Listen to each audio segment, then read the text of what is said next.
ছি রামু ছি, তুই আর ইয়ে করার ইয়ে পেলি না? হ্যাঁ, এইটুকু একটা বাচ্চা মেয়ে, ছি ছি ছি ছি ছি ছি। ভাই তুই কি চিন্তা করিস না ভাই, তোকে আমি যেভাবে বুঝিয়েছি তুই ঠিক সেইভাবেই চলবি। আর তোকে তোকে তো আমি আগে বুঝেছি। শোন, আমি দেখতে মানুষের মতো হলে কি হবে, আসলে আমি একটা ইম্পোর্টেড শুয়োরের বাচ্চা।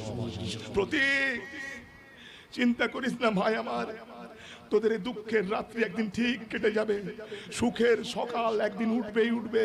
আরে আজ রাত 12টায় আমার বাগান বাড়িতে চলে যাবে, লোক নেই, দাদাকে সাথে করে নিয়ে যাস, কথাটা যেন মাথায় থাকে।